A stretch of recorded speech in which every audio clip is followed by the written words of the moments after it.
it's better to have the Stand microphone. up and quote your credits. Yeah. So who has been here before? Have you all been here before? Yes, everyone?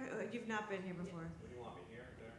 Yeah, sit here. And then we have one more person coming who's late. Oh, yeah.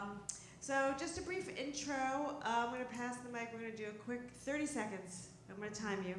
Because I don't want to spend time on the... You want you to know who we are, but we don't want to waste your time because it's all very valuable. So I'm Felicia Madison. I run the club. I'm a booker, and I'm co-founder of Funny Stand-Up with Brian Scott McFadden, also Eddie Brill and Clayton Fletcher. We run this monthly, where we invite guests up, and you can ask questions, whatever you want. We'll try to answer them as best and truthfully as possible. Check out Funny Stand-Up. We teach a multi-level curriculum, levels 1 through all the way up to a residency, which leads to possibly being passed at the club. And I'm also a stand-up comic, so I'll pass it down. Here we go. Contain your enthusiasm, everyone. Calm down, relax. You seem way too excited to be here, and we can't have that here at the West Side Comedy Club. There's a lot of too much energy in this room. Dial it back and save it for the stretch, okay? Keep something up, whatever. Anyway, it's a thrill to be here. I could not be more excited to spend my Monday. This is the biggest crowd I've ever performed in front of. I'm really rocketing. But anyway, no, it's, I'm on Brian Scott McFadden, one of the founding members of the founders of the funny school here. I love teaching, as Felicia does. It's a great school, and you'll learn a lot. It's not just, I teach like the, I don't know, what do we call it? Level 2? I don't know, whatever. Yeah, I don't, you know, and I teach it like to get you to find your comedy voice. He took my class, and look at him now. Right? This guy was just this urchin when I met him, on the street, urchining, okay? And so I've been doing comedy for a very long period of time, way more than I want to even. My father was a comedian, my grandfather was in vaudeville. I'm a third generation comic, so I picked up a few things along the way, and hopefully I can impart them to you guys. You guys, thank you for coming out. This is really great to see you guys wanting to learn. It's awesome, and I'll throw it to the next person because that was way longer. I just blew the light on my intro. Wow. Hi, I'm KP Anderson. I'm sort of new to town. I moved out here in August of 2022. I'm a longtime stand-up. Brian and I have been trying to figure out how we know each other, literally since he walked in the room. Epstein Island. Yeah, that's it. Yeah, that's right. The sex plane. I started out as a stand-up in Minneapolis in 1990. I am lucky that Felicia still gives me spots here. After all this time, I moved to LA somewhere around 93, 94. I was a regular at the Improv, regular at the Comedy Store, all that stuff. I became a writer, producer, was the executive producer and head writer of The Soup with Joel McHale for 12 years. I did Norm Macdonald Has a Show on Netflix. I did Joel's show on Netflix. I did a pickleball special with Stephen Colbert a couple years ago. I'm currently an executive producer with a new company called Pro Shop Studios that's here and in LA and in Florida. We produce golf content, shows where golf and culture intersect. And I still come here and at NYCC and at the Cellar, and I'm still doing stand-up. And last Thursday I did stand-up for all 350 members of Minnesota's judiciary at a lodge in northern Minnesota. So somehow I'm still a fucking road dog after all those credits. Oh, and I'm a daytime Emmy winner. There you go. And coming later, he'll just pop on.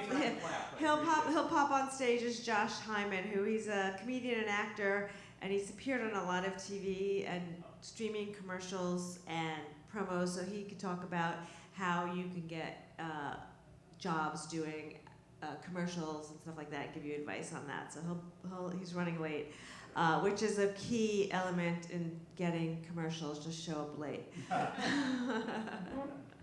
So, yeah, you know Josh? Okay, cool. So, it's very casual. I know it sounds very formal because we're sitting up here and with a mic and whatever, but we just kind of want to, whatever questions you have, just ask. If you want to hear about anything in particular, just raise your hand. We'll call on you, and don't be shy.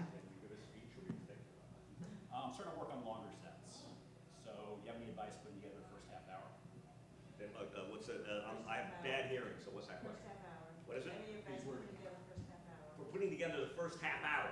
Yeah, make it really good. That would be number one on my tip list. For putting together your first half hour on stage, you mean? Yeah. It's like, oh, okay, yeah. And if you pass, you're getting a lot of. Why am I not talking into the mic? This is bad mic technique. Not that you guys couldn't hear me before, but well, you know, tips for that first half hour. You know, I mean, it's just, you're gonna get the basic stuff that it's gonna rock. You're gonna open strong. And my father used to tell me that the only thing that they'll remember is the last 5 minutes. There's something to that, but not everything. Crush in the end. Open strong, and you got to just work the shit out of it. So it's like really in your bones. So that first, now you're talking about not shooting something. You're just talking about getting that killer. Well, actually, set. I got an offer to do a special. Oh, cool. All right, good. Yeah. So work the shit out of that and do it like even off stage. I did tell the story. When I did Letterman, I worked it like I was on Letterman. My girlfriend introduced me, and I put the camera there. And pretended that we were dead. I wasn't able to break. I had to like do it like we were on the show and do it in that order. Make sure that everything is coherent and every bit flows easily into the next one, especially for a 30-minute special. If something's disjointed, yeah, you want everything to be coherent and not contradictory of the thing that this is way too much information, but whatever, you know what I'm saying. That 30 minutes, you just work the shit out of it as much as you can. Work it in chunks, like if you don't get like 30 minutes, like 10 minutes on stage, work that 10, then try to get, I know the middle may dip, but do it anyway. Do that, just the middle. Just go on stage and work the middle so it just, so there's no dry spots in that. You know? Yeah, I mean, just to kind of yes-end that, it's like for me when I was starting out and out on the road and doing, you know, driving from Minneapolis to Bismarck, North Dakota, everything for me was sort of about what you're talking about, was like getting the new material in. And to what Brian's saying, I think that like whether it's a paid gig and you just want to make sure it goes well and you get a good review, or you're trying to build up for that half hour, there's a confidence boost to making sure that you open with the opener that works, and finding inside the set as you start inserting new material, like why and where would you place this bit and what's the logical way and how are you going to get there becomes really important, because it's about sort of you know, creating that crescendo that keeps going up. And even if you have somewhat of a plateau while you're getting the words out on this one thing, it's also about getting you up to cruising speed so that you feel like you're with this audience, you're hearing them, you're listening to them, and you like what you have with them before you break into the new stuff. Like I will also very stupidly decide to open with new shit all the time. And because I just go, it's the thing I can't wait to say, the rest of it's the stuff I'm starting to get tired of, and I pay for it almost every time. Unless it's like, this was a great idea for an opener, I usually just shit the bed and then have to rebuild. So does that make sense? Yeah, that's so true. That is so true. I'll talk. So also we're teaching a class here. William Keene is teaching, what is it? William Keene, Building Your Hour, I believe is what it's called. It's October 19th, it's a Saturday afternoon from 1 to 3. Saturday afternoon, October 19th, 1 to 3. He helps a lot of comedians build their hour. And as you know, I just did my hour, and I worked with the brilliant Brian Scott McFadden, the brilliant Eddie Brill, the brilliant Clayton Fletcher. They all sort of had their different takes on what to do. But it is like hell on earth. Yeah, no, it was great. You know, they were like whipping me. But it is important, you know, to have a story and a start and a finish to bring it back, and to find, you know, I think before you even get started, find what it is that makes you uniquely unique, and delve into that material and get the best of the best and put that in and weave it together as a story. And like a lot of, and even though like you might think you have a half hour of stuff that you want to do, I literally, my one joke that's gone viral, that's like killing it, I literally 2 weeks before my special did it. So sometimes a brand new joke works. So don't open with it. Usually, yeah.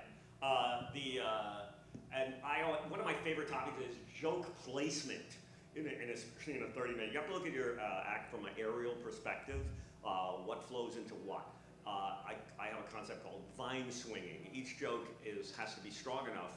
A joke has to be strong enough to get you to the next place, and you have to have those firm places. And you can have lulls, okay? You can have these little spaces, but then you have to have something crusher, right, coming up that you know is there. And also, sometimes it's good to have lulls in your act because it builds a certain level of tension if you're talking about a topic. Because slaughtering, it's actually almost abusive. You want the audience to be able to breathe and give your act some space. Unless you're like Mitch Hedberg and David Tell, and every joke that comes out of your mouth is a majestical and it's magical. But it's also good to like have those little bit of dips where you're talking to them, you're connecting with them, and the audience has a moment to like take in your persona and where you're going. But everything should cohere to the thing, and not be contradictory.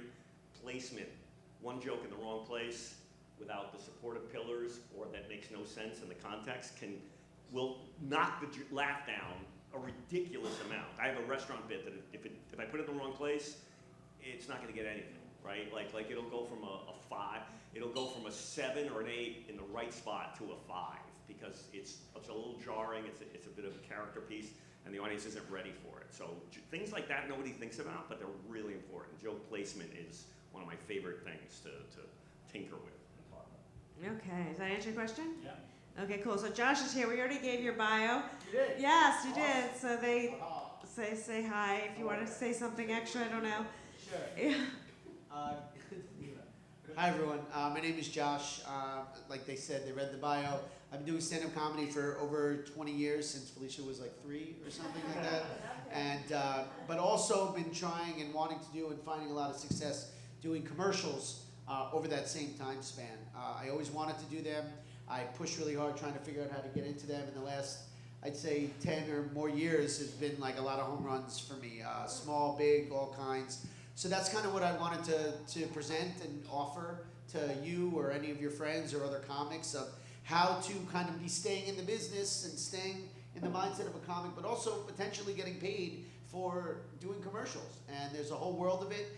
A lot of people think they need an agent. You do at some point in time for certain things, but there's a whole world of self-submitting that you can do to make money, to supplement your income, to build reels, to build exposure. Instagram, Facebook didn't exist when I started doing this, so now how easy is it to get a commercial that maybe is only an internet commercial that only even airs on one company's website, but you put that on your Instagram and it's well produced and the lighting is good and it looks like a real spot, and now you look like you're working even more, and people who are working get more work, and people talk about you and they build you up. So I call this, my workshop is going to be called The Secrets of Self-Submitting. How to be a blue-collar actor, as I call it. Somebody without an agent is a blue-collar actor. So I have a lot of little tips that I've gained over the years, and I really think, I love offering this. It's a lot of people maybe get scared of it. I get it. You guys are all familiar also with like blue screens now and self-tapes at home. Is anybody doing that? Even, yeah, some people think, oh, well, commercials are below you. I want to do TV. They might be, but they pay a lot of money, and if you do enough of them and you learn the tricks of the trade and how to submit yourself, because a lot of times, and I'll talk about this in the workshop, somebody may look at me, for example, and just go, oh, he's short, so I'm only doing short and chubby things, right? He's short and round, so that's all we're submitting him for, right? And it's just, I book so many things, or I submit for something that wants to look like Brian, and I get an audition, and then I get a call back, and then the client's like, I didn't even know I was looking for you, right? It happens. You got to know what you're looking for, what they're looking for, and how to present yourself. And I think there's a lot of ways to make extra money and stay in the business that way. Anybody has any questions? Yeah, how do I get a Depends commercial? Number one, where depends. Okay. I'll do that. I'll take whatever I can get. Any other questions? Go ahead. What should a 5-minute audition set look like? Okay, so I do a Type 5 class, and I am very, very, very, very, has anyone ever taken it here? Anyone taking my Type 5? Yeah, I'm very brutal. And basically, within the first 8 to 10 seconds, you should have a joke. And there should be no intro, no crowd work. It should be a professional tape at Westside Comedy Club. It should have good sound, good audio, good quality video, And there should be a joke every 8 to 10 seconds, if possible. And it's always good if it starts with something and then you end it at the end to bring it together, because that's, if you're doing a 5-minute set for TV, that's what it should have. It should have a beginning, middle, and end. And they said it should have some sort of applause break, but for a 5-minute audition tape, that's not necessary, but for TV it is. So I will say that I get tons of tapes from people, and I'd say 99.99% of them I turn off within the first 15 seconds. Bad quality, bad video, bad audio, crowd work up top, no joke. Done. I actually got a tape from someone once that was on YouTube, and it had a commercial I had to watch before I got to watch the set. So, needless to say, I did not watch that one. I was very kind, though. I said, "Could you please send me a tape without a commercial in front that I have to watch?" I have a good tip for that too. Oh, yeah. So I had spoke to a comic that you guys all know too. I won't drop his name, but I said the same question. His name is Brian McFadden. He's sitting right over there. It was the same question. And I said, "What makes a good 5-minute, tape, TV or an audition?" And he had this great concept of like whatever topic you're going to be talking about, whatever your comedy's about, have like this is why it's great and this is why it sucks, right? Like cover the full bases of that topic. I'm tall. This is why it's great being tall. This is why it sucks being tall. Move on, right? I'm from the Midwest. This is why it's great from the Midwest. This is why it sucks. Like cover the full topic. Move on to the next. Yeah. To the next. Yeah, you should strip mine a topic. Never, if you can find like an angle or something to, whenever I look at something, whether it's airline travel or something like that, that's been done a million times or whatever, find an angle and just excavate every possible perspective on that. Make it unique, make it better, and find every bit of magic in that's left in the bone there. There should be nothing left. If you watch, like, use always Gary Goldman's, who would have watched Gary Goldman, watch great comics bits, by the way, so you learn, like Gary Goldman's abbreviating the states. Who would have guessed that was a topic that anyone would even try to write something about, and yet he turned that into a fucking masterpiece that's just so funny and goes in so many different directions, and nobody would have ever thought that could be as hilarious as it is, and it goes on for like 5 minutes. It's like literally one bit that goes at. Watch Larry Miller, the 5 levels of drinking, if you want to see a bit that just like empties something out. You can't even do anything after that. Like you can do a bit about drinking, but he nailed that particular. It was like a great, one of the best bits ever written, and I have a few of those. But anyway, the point is, right? but that's like a really important thing. Can I interject something here about the shortness thing? Because I always have this thing, because I write longer bits, so I don't have sometimes I wasn't a one-liner comic, so I was always, when people said you've got to get a laugh in the first 10 seconds, I was always like, it's probably not going to happen. So but I always felt that, okay, the longer it goes, the bigger the laugh has to be when it does pay off. So I don't know. This is one of those things where I always wonder about, like for me, just even questioning, because I know how hard that is to get boom, boom, boom. Not everyone has that speed and can slam that way. But if you're going to have space, you need to have a punchline, something that pays off so hard that it justifies the space and the laughs that aren't there, and that tension that builds, like Norm Macdonald, classic example of some of those bits that are just go on forever, no punchline. The punchline is either absurd, ridiculous, non sequitur, or just so great that it justifies the journey that you got, and the part of the bit is about the length of time that it took to get there. Yeah, I will say that I can tell if it wasn't within the first 10 to 20 seconds, just by the person's voice and the tone and his confidence and what he's saying is interesting. I would sometimes watch longer. I think, when you're young and new and trying to impress, I think that, that 8 to 10 seconds is more important than when you become more established and then people are willing to listen to Brian ramble on. They know Brian's going to come to a point eventually. But the other thing that you should also keep in mind is the uniqueness of it. And, you know, like I hear a ton, like if everyone, I'm half this, half that, so why am I whatever? I mean, I hear that all the time, 23andMe. And again, if you could do it from a unique perspective, fine, but if it's something I've heard a million times, a joke that's like, okay, well, that's original, that will be another reason why I would skip it. So someone once said to me, there are B jokes and A jokes, and B jokes are jokes that you've heard before or other people could do, not uniquely you, and there are A jokes that are like you've never heard before or no one else can really do. Those are the jokes that you should put into your type 5. Something that, you know, when I hear someone that's like, oh, well, I've never heard that before, that's interesting, and what a unique approach. By the way, one last thing, that answered my question, because when you are a young comic, they're not going to give you the benefit of the doubt. They're not going to watch for as long. That's Felicia just addressed that point, because you're not in a position right now. It's unfair. The industry is difficult, but this is the life we've chosen. So you know, you have to know that you don't have the luxury. So rock it as quickly as you can, unless that you're going somewhere that really justifies that. Well, I always say that a good way to start off a 5-minute set is to get them on your side, right? So like, what's a quick way to get them on your side? Is to just self-deprecate yourself in a quick way. You know, it just tells them, hey, I'm okay laughing at me, and then I'm gonna laugh at you, and we're gonna laugh at other people and laugh at other topics. You know, so it doesn't have to be, if it's obvious, like it's okay, but like Felicia said, make it original. You know, don't go in a direction that's like something anybody could say, but try to make it original. But something that's really easy to do at the top 5, 10 seconds, make a joke about yourself, get them laughing, get them on your side, take them wherever you're gonna take them. You know, like you drive the truck, you're driving it. Yeah, if I can, and the only thing I'd add to all that, I tend to look at these things more from a casting side than from a booking side.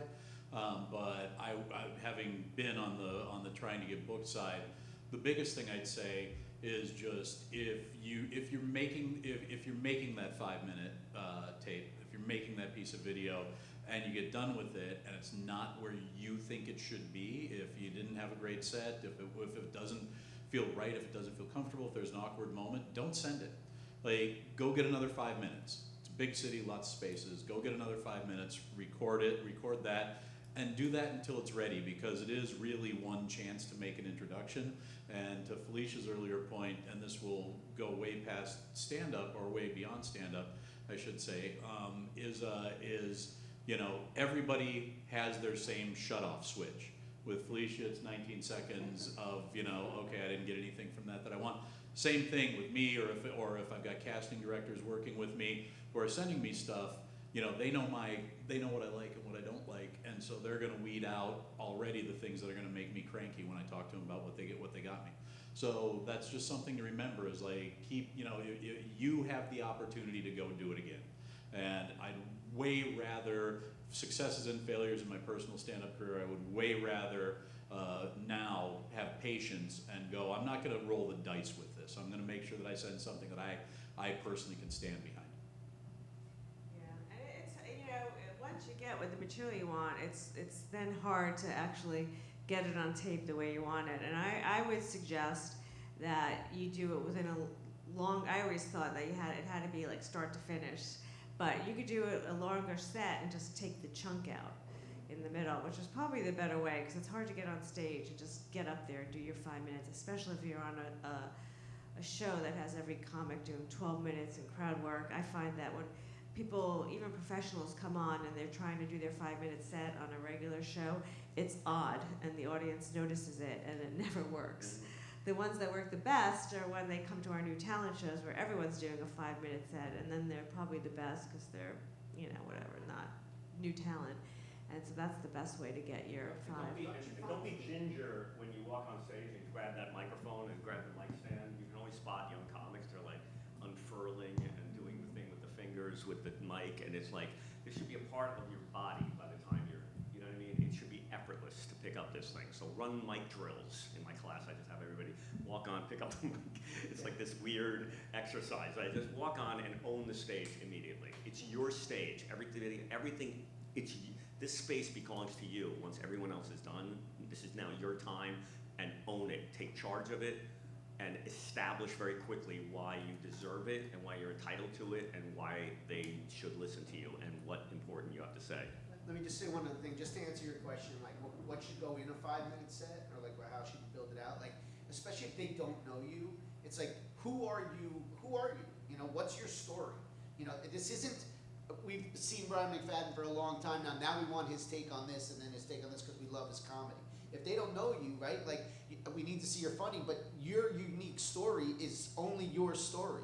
So no one else can really touch that. If you know how to be funny with that topic, then you're gonna crush that, you know? So who are you? Where are you from? You know, what's your unique perspective? You could do dating, but everyone's doing dating, right? Like, what are these things that make you who you are, and do your funny on that? And again, we're talking about like a 5-minute set where nobody knows you kind of thing. You're just trying to get into a club, right? And then as you build and grow, your sets grow longer. Now you do an airline bit. What's my take on the airline bit? You know, 10, 15 minutes. If you, Jason Salmon does that bit about Spirit Airlines. That's just like incredible. He has torn apart the airline thing to the point like you can't even get in there because he's ripped it all down already. It's amazing. We did 20 minutes on 5-minute sets. We just set a new record. Next. We actually have a light. In the 5-minute set, should you cut off the person introducing you? So, you know, the one that says he or she, successor. Right. And also, you have a set, but sometimes I'll do my first joke based on something another comic says to show the audience I'm in the moment. Should you cut that joke out, or is that okay to leave? No, you should definitely cut that joke. What's that? If he's making fun of like something before the comic did before, because 9 out of 10 times, like I'm not gonna see that, so I'm not gonna know what the hell you're talking about, and it's also not your material. So it's also like crowd work shouldn't be in there. It should be your material. That's you, not you know. You make fun of what the guy did before. I didn't see it, so it's gonna be totally irrelevant to me. Anyone else? Should you have multiple type 5s or just that one and keep it tighter and tighter?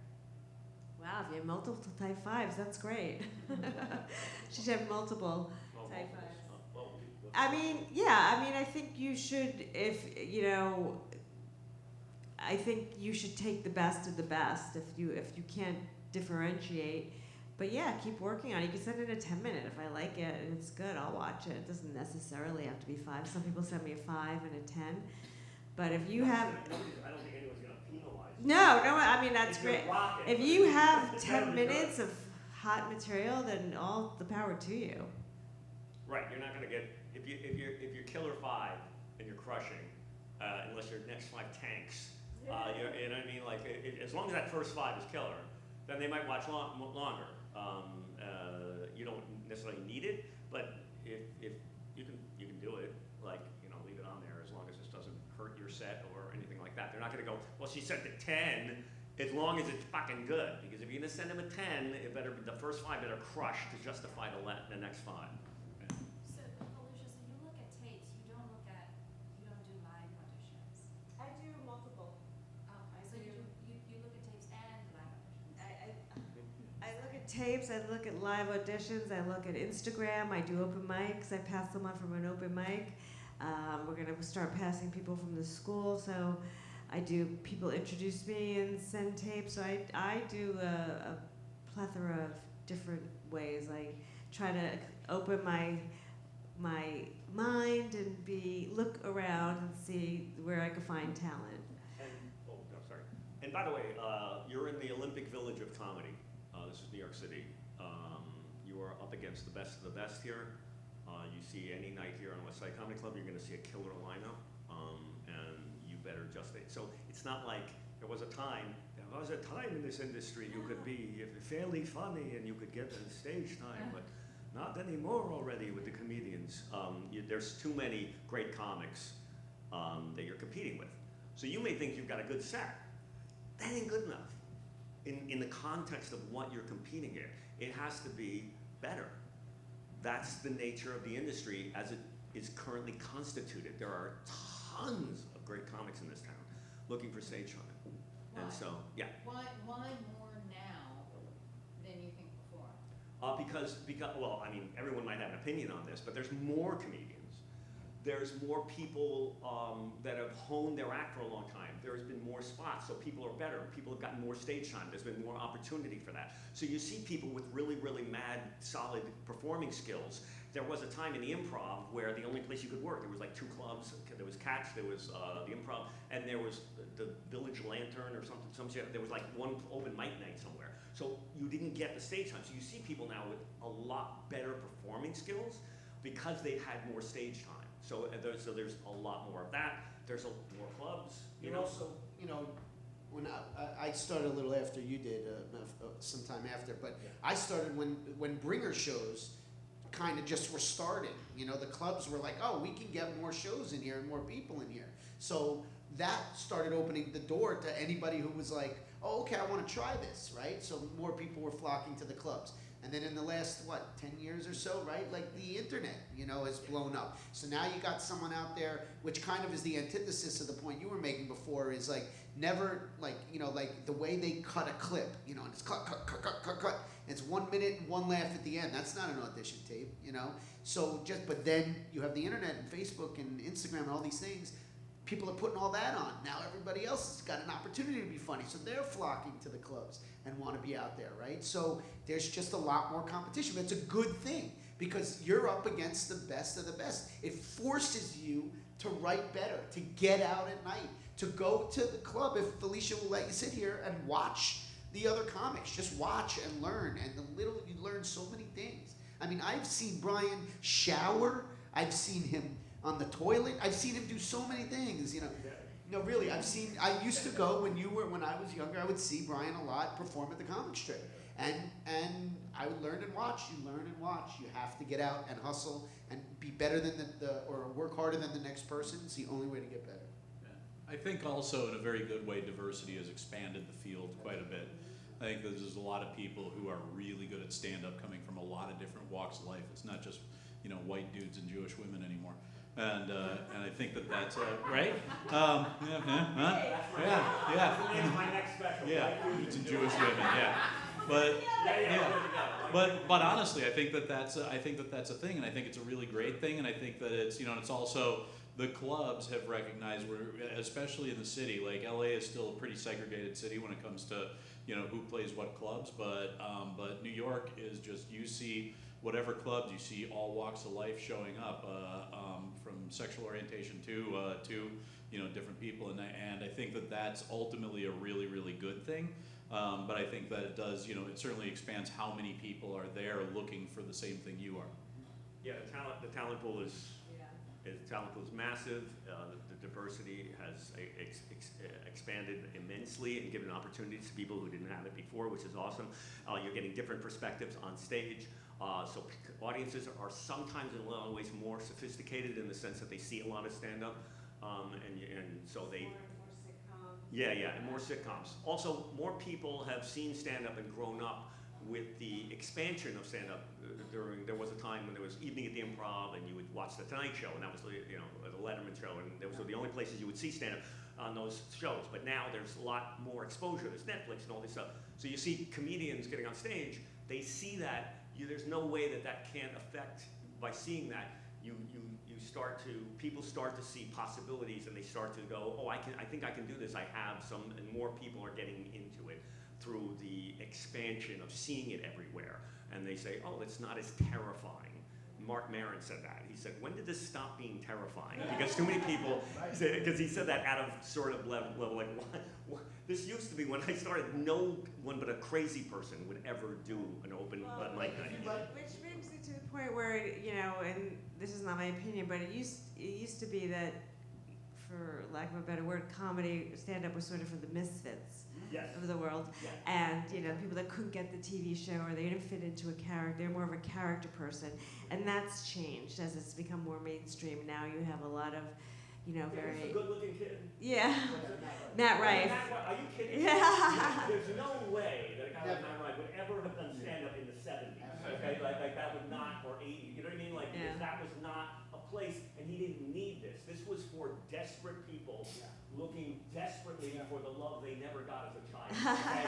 That still is the case, but back then, Matt Rife had other avenues to get that, right? So he didn't do this. Now it's very annoying that he's doing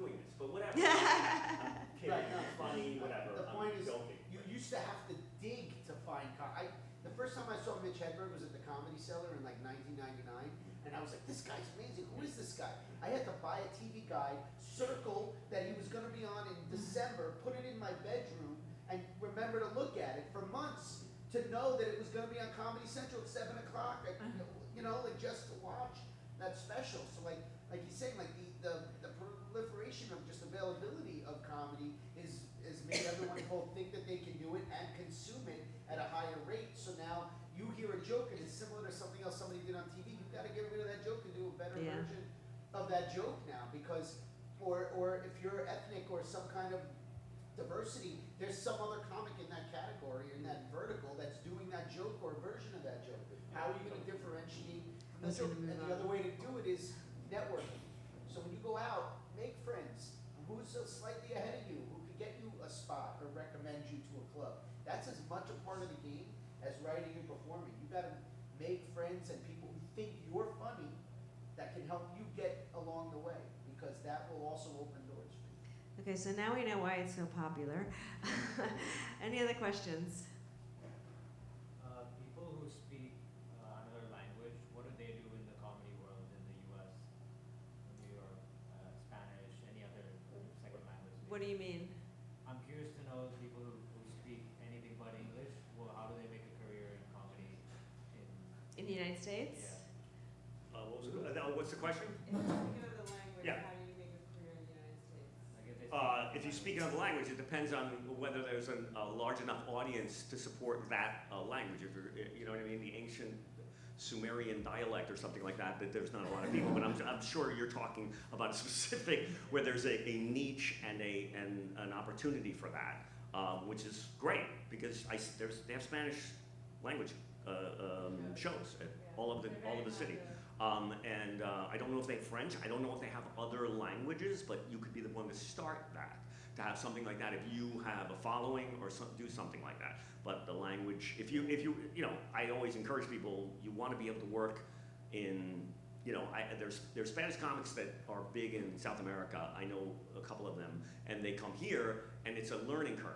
You know, there's a different cadence, a rhythm, and references, which are really big. If you go to another country, references will drive you crazy because you drop a reference that they don't know. It's an American movie, and so that's a very good question, and it's one of those things that if there's enough and there's an audience out there for that hasn't been tapped into, then you could be the person to do that. So, you know. So we have a comedy friend in common who spoke another language, Spanish, and did comedy in English and Spanish, and we basically just said to him, you know, you're not very likable in English, but you're really likable and great in Spanish, and we sent him to South America, and now he's a star. Yeah, star in South America. Yeah. So, you know, you might have to go where you want to go, but if you don't, I will say that, you know, if you have a following and an audience, we do Spanish shows here. We have people reaching out to me all the time. So if there's an audience for your language and you can put together a show, I would approach me or any club and say, listen, I do this show. I have X, Y, and Z people. I know I can pack this place out. And then you start getting a following, and then that's how you grow. As far as material goes, though, if you can figure out a way to introduce your culture, even using your language, to an English American audience, right? If there's a way where you're basically like teaching, but obviously got to be funny with all the jokes that you're writing, like that creates a niche for you too. You're like the guy that explains everything about X culture, you know, like that could be a way to break in on one side and then build your reputation, build a following that way, and then, you know, it'll take you where it's going to take you after. Yeah, and there's one of the things I was going to say about there's so much comedy that there's sort of what I call a simulacrum of comedy, where you see people that have watched a lot of comedy, and then they start writing like an AI program, like something that sounds funny, right? Oh, that sounds like a funny joke. They'll laugh at that, but that's less what we're interested here in that, and I teach in my classes, just find who you are, because that's where the gold is, to find your voice in comedy that's unique to you, doesn't sound like somebody else, or doesn't sound like a joke that people have heard before. That's like really important, and that's the one thing that you have that gives you an advantage, is there's nobody that's you. Okay, so that gives you a leg up in the industry where there's a lot of people doing something that might sound similar. So if you have something unique, which you do, if you can find it, that's what my class. So take my class.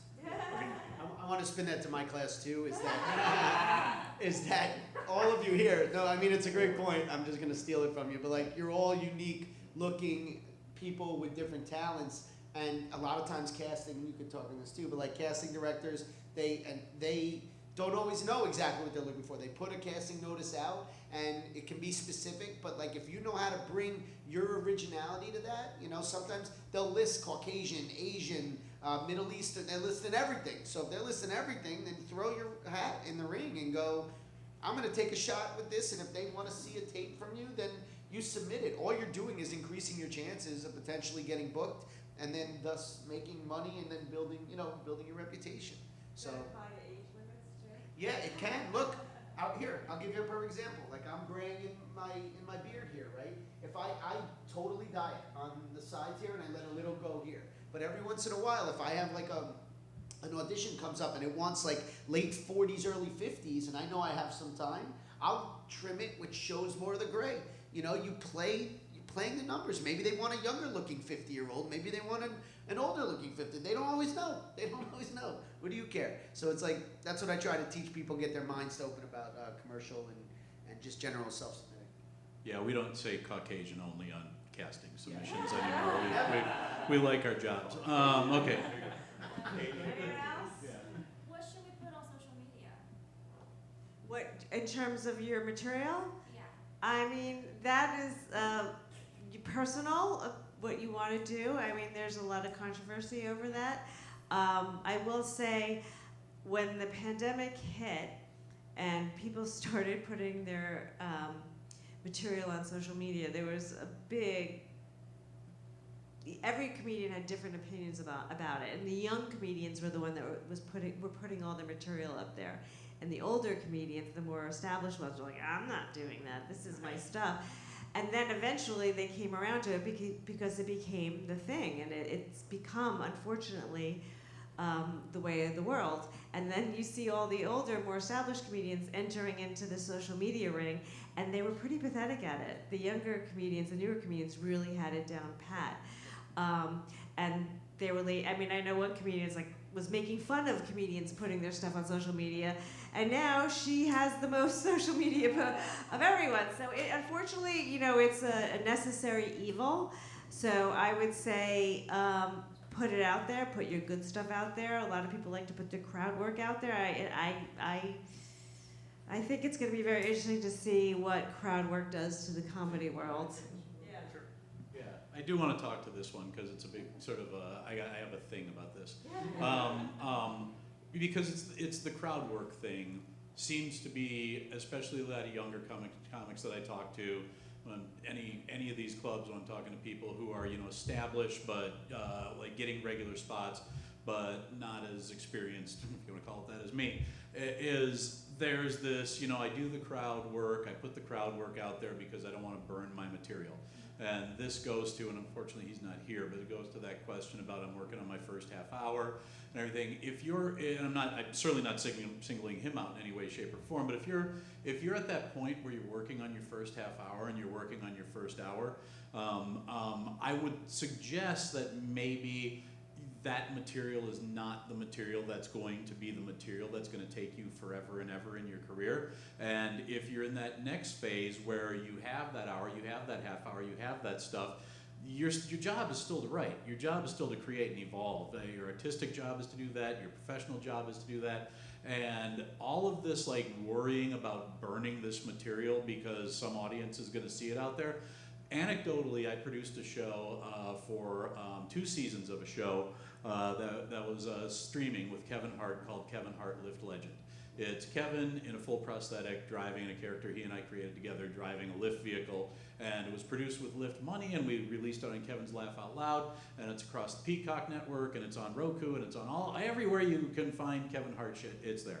Kevin and I saw each other when I was in LA the last time. We had a meeting, we talked, and Kevin goes, did you know that we have over 3 billion views on those 24 episodes of that. And I said, I did know that. And he goes, my question for you is, have you ever met anyone who's seen 1 fucking second of it?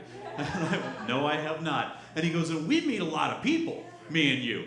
And so that's the thing, is like, if you're putting a 30-second bit out there, if you're putting a minute-long bit out there, in there, and it's a good bit, and you feel like it defines you, and you feel like it introduces an audience to you, like, stop worrying about whether it's burning. Your 1 hour special is an umbrella covering all those little pieces that you put together, and that's months, weeks, years, decades down the road for you. So stop fucking worrying about who's going to see this one thing and thinking that it's going to keep you from being able to perform it or something like it professionally again. Get over yourself a little bit. It's not. Yeah. That's, yeah. By the way, there's something called deleting and archiving. So if you do want to do your special, you can go and delete it, and so it's not there anymore. And who really scrolls down? You know, you have so much material. And I have reached out to comedians based upon material that I've seen on their Instagram. And I follow one, and I reached out to one, and now she's like a huge star. And it's like, I wish she came to me before and she did that, but whatever. Then she would like me more. But you know, you have to put it depends on what your objectives are. You know, like if you want to be discovered, if you want someone to see it, then don't put shitty stuff out there. Put your best stuff out there. And if it goes viral, great for you. And if you decide that you want to do a special and you don't want, like you said, very few people would have actually seen it, then you just delete it, and then it's not there anymore. So, Yeah. I mean, it all works to my benefit, but I wouldn't have reached out to Felicia had I not seen her best bit from her last special as an isolated piece online. You know, that's the benefit to me. Just I went, you're funny, I'm new to town. But it works every time. Yeah. Yeah. Did someone else raise their hand? Go ahead. Something I struggle with is like, you know, in the writing, kind of knowing that like one word, you know, can change a joke. But then the concept of like, I heard Mike Birbiglia talking about how like, you need to like know your joke, remember your joke, and before you get on stage, forget your joke. And I think something I struggle with is being too attached to my material on stage, and that's just kind of, I'm having issue like marrying those two topics. I conceptually get them, but I'm having issue kind of enacting it. You mean getting grooved in an absolutely specific way that you don't swerve out of that? Is that what you're talking about? Like I think I'm afraid to like, you know, kind of let go on stage because I'm like, well, what if I forget that one word and it doesn't make sense? Right. Well, I don't think you should let go, and I Okay. think you should very much stick to word for word what you want to say. But I think the magic is making it feel like it's coming out of your mouth for the first time and it's new and not rehearsed. So I actually, and I've been doing comedy, I don't know for how long, but just the other day, I equate it to if anyone plays golf, when you're swinging a golf club, and there's that moment when it's like so effortless and it's exactly what it's supposed to be like, and you just feel it. That happened to me on stage the other day, and it was like a breakthrough. So it takes a long time to have that, like, get that feeling of, oh, this is what it's supposed to feel like. But you should memorize it word for word, because like sometimes I'll tell a joke and it doesn't get a laugh, and I bring the video home and I realize, oh, I forgot a word. This joke totally didn't make sense. So that's the balance. This is a tricky topic because specificity, word choices, and comedy's very fragile. One word out of place, the wrong word in a punchline will not get you to laugh, and the other word will. It's weird and inexplicable and a mystery that we continue to unravel. So I understand this dilemma. What I do is I sort of ramble a bit, and when I try a new bit, because I try, and then okay, there's something there. There's something there. I go to an open mic night and work something out and do something. Oh, there's something there, and then I go home and stare at it, get a thesaurus out, try to find another way to do that, and then I think, oh, I nailed it, and then it goes up and completely gets nothing, right? And then you go, okay, I gotta rework that again. So I kind of ramble some of my pieces out, but there's a lot more prep that goes into that than you would think, because I try to do that. So you have to marry that thing where it's like, okay, I think that's the punchline I need, but you won't know that until you play and write it out and then hit it. Try to groove that in if you nail it and get it down so that it's good, and there's on-stage memorization, there's off-stage memorization, because when we memorize so many times, I got this down, and then I go on stage, it goes out the window. That's a really different muscle, so you have to learn to memorize. With doing it on stage, you're gonna groove it in as much as possible, and then it will get better. And I think it's interesting what Brian was saying. I think that you're going to get bookends of word specificity is very important with a cream filling of no, feel it. But I think that, and I think the word specificity, and especially as a writer and joke writer, word specificity is really important. If I have a host reading a joke that I wrote and they miss a word, I want to kill them.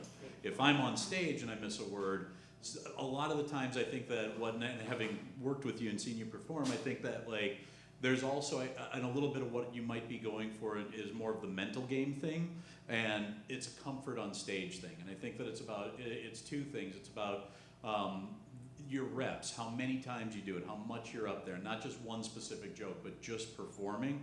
I think that a thing that comes more and more over time is comfortability with different audiences, and you start to sort of catalog, oh, it's this type of room, they're a little quiet, it's this type of room, they're a little rowdy, it's this type of room, they laugh at the second to last joke harder than they do the first. You start to, how you get that, you've been doing it so long that there's nothing really that surprises you, it takes you off guard. You start to reference and you start modulating your act, and sometimes that means changing words on the fly because you're just getting a different vibe from them. That's sort of an advanced down the road thing, but that's why that 10,000 hours thing is vitally important to this, just like any other craft. And I don't say that with any they're wrong. You need to memorize the stuff. You do. But you also, as you keep going and as you start to vibe the audience a little bit more, you'll find yourself forgiving yourself a little more for that flub and just finding a way to get a laugh because you know how to deal with these assholes. Yeah. Yeah, I want to both of those points, but specifically, I think if you really do know your scripts, your jokes, you know them word for word, I really know them, then what happens is as you get better at telling them, you start having an internal dialogue. You know the words coming up. You're literally talking to yourself going, oh, here comes that. I want to try this new word instead of that old word. And you're never going to know if the new word works unless you memorize exactly where that new word needs to go and then try it 3 times. Right? So memorizing has a benefit. But I do a one-man show around the country. It's 32 pages, double space type, like paragraph style. I have every word memorized to a T. And some people would go, well, what's so long and how do you keep it fresh? I flow with it. It's like letting go a little, but I still know the words. I change my pace. When the audience the other day, I did it, and I could tell the audience was a little not with me yet. So instead of rushing, I did the opposite. I slowed down. Right? You can mess with your own pace until you get them, and then you got them and you nail them again. That's all going on. That's the driver. But you need to have all of that material, in my opinion, memorized, every word, so that you can play when the opportunity comes up. It's just interesting because I love when people ask that question. It's like, how does it get boring? People never ask that when they go to a Broadway show or off Broadway, or they sing the same song over and over, the same play over. It's the same exact thing for you. You have to memorize it in a certain way with a certain intuition. When I was doing my show and I did 2 shows, I was in the same place, the same portion of the stage in the same position. Everything has to be planned out. And someone said to me, you should have it so memorized that it's not in your head, but it's in your mouth. Right. And you don't have to think about it. It just comes out. That's where performance technique comes into play. Yeah, a bit will decide where it wants to go and when it wants to be put on the shelf and done. Sometimes you put a bow on that. and you can't, it doesn't get better. Like meaning that like it can use some difference of opinion on this, but certain times you want to, if you nail something, like something, oh my God, the punchline for that works, it's perfect, put a bow on that, and then you realize you'll learn the more you do it. That works 80% of the time, works 90% of the time, and then you go, okay, that bit's done. Yes, you can tweak it, and some people go in, but if you see older comics or something doing the same bit, it's usually really, they have honed that baby. It is a work of art, and they just sign their name on it, and that's the painting. And they don't go in and fuck with it or change around because it works all the time, and that's where you want to get to. And the more you do it, the more you will know where that laugh is. I know exactly on some of the bits that I do where I know how the laugh's gonna go. I know exactly when they're gonna laugh. I know that, and it's gonna, and if it doesn't, I go, oh, this is a crowd that doesn't, they're not with the, okay, we're gonna change up the tempo a little, and we gotta coax them along a little on that, so. Yeah, you can, with that said, you do memorize it, but you can, and when you get really comfortable, you should be able to switch around your routine. And take it. Like these people don't like parenting shit. I'm gonna move on to something else. It's happening on the fly. Yes. Literally, it's all in there, so you can adjust as it's not working when you jump. Yeah, and that's the next phase of like when you're doing your set, and then when you learn how to like actually take it. Like my biggest fear for the longest time was that if I took it out of order, I would tell the same joke later in the set, which I actually saw someone do once. It was really funny. But we have time for like one or two more questions. So, does anyone go ahead? I got the advice this week that you should wait until they're completely done laughing before you move on to your next joke. What's that? Wait till you're completely done laughing. Wait till the audience is done laughing before you move on to your next joke. Yeah. Oh, no. That doesn't seem right. No. Depends on who you are, but no. I wouldn't say, there's no fast rules about this. As William Goldman, great screenwriter, always said in show business, nobody knows anything, okay? Everyone on the stage, you have to take what we say and you put it in, and if it works for you, but everything you're gonna hear, every piece of advice, you have to process that through your own experience, because it doesn't always apply to everyone. So many great people have been told, artists, the Beatles, not good. Like William Buckley wrote, the Beatles suck, they're terrible. So meaning that what you're talking about is like, wait till they're not, now! I don't, right? But you have to get the timing right. You don't want to step on something so they don't hear it. And that may be what that person is talking about, which I understand that. You don't want to ruin, if they're laughing really hard and you don't know where that diminishment goes down so that you can start your next ramp into your next joke. I know that instinctually, so I know that I do, but sometimes I talk really fast on stage. I'm doing it right now. And sometimes they're laughing and they're gonna miss something on that. But I'm really good at knowing, okay, I got this, and they're gonna come along with the ride. Somebody may be laughing and they might miss the next tag or something, but that's okay. Take that, it might be true, but you don't know. I wouldn't take that as a hard, fast rule. Don't talk until they're done laughing, and you're like, wait, now.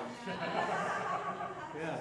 I don't know who told you that, but could you send me a link to their most recent set? I want to know how that works. Well, just seemed like when I was a kid actor, they told you to ride the laugh.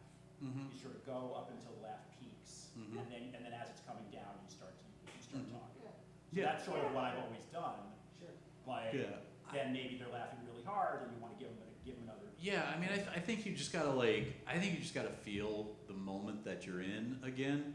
Like, that one seems like a thing that would make more sense for it to for a kid actor to need to know. Conversational skills aren't as developed, all the other stuff. Like, this is a conversation with your audience, and in any conversation, if you and I are talking and I laugh at something you say, you kind of know when to say the next thing. Or you just do the awkward thing and you go, and that's how I roll, or something like that. There just isn't it's just a feel. And I think that one of those things, one of the dangers of over-educating on this stuff is that you start to then try to jam so many rules about how you're doing what you're doing. Like, I think that talking about memorization of material is a really important and vital thing for this, but when you've got people who teach on a regular basis up here going, oh, that's an overthink. It's a fucking overthink. Like, it is not, like, that is just something that you don't need to do. You don't need to pack that away with everything else you've got to do while you're up here. Yeah. It also becomes like, joke, okay, next joke. Okay, that was a joke, they left. Okay, next joke. It becomes very Yes. staccato if you wait till it's over. And just And that can get very boring. boring, yeah. And even if the jokes are good, there's a formulaic, sing-songy aspect to it. But Not having a conversation, if you get locked into that formula, you're fucked. Yeah. It's sort of like kind of going, I'm not going to continue until you people simmer down. Okay, we Stop being an organic conversation. we've come to an agreement that that person's a fucking moron. Okay. There's a savage bad guy. But I want to just get back to, and then I think we have to wrap it up. But so I just recently we did a recording, and I was listening to people's recordings that for an album, and it was very interesting. If you don't have it memorized word for word, people revert to words and you knows and yas, and I was mesmerized by how many people would start their set like I. They would say it twice. Like I had through everyone I had to cut out the first I. It was an interesting little glitch that people have when I was very curious about that. Well, that comes out of also nervousness Yeah. and lack of confidence of knowing what the next word or the first word is. So there is a confidence that comes with knowing your set back so well that you actually sit in the pause for a second and you own that little split second moment and then go right into your joke. That's what you want to get to. That's control, that's power, that's I got this, I'm driving the truck, everybody in the back, we're going for a ride. Yeah, in my class, people have habits. Some people get into habits, bad habits, verbal habits, physical habits. There was somebody that was holding the microphone stand, and there are people that can do that, and it's organic. And then there's people that it's distracting for some weird reason. There's a tenseness to it. It's a crutch, and they're doing that. And I worked with a guy whose hands. He was distracting. He had hand movements that was distracting. I tried to get him to, and he got much better at it. And verbal tics like that, things you don't even know you're doing, that thing, and stuff like that. When I did Letterman, Eddie Brill, I didn't even know I was doing something. He pointed out, you're doing the thing between those two things, and you do it like 3 times. I'm like, oh shit! And then I had to re-drill that to learn that, and that's a thing you want to get out of your act if it's weighing you down or swerving you off your head to the punchline. It's very important to take classes early on so you don't develop these bad habits. So sign up for a class. But unless there's anyone that has like something that we'll be here if you want to ask a question for a little bit. But thank you for coming and.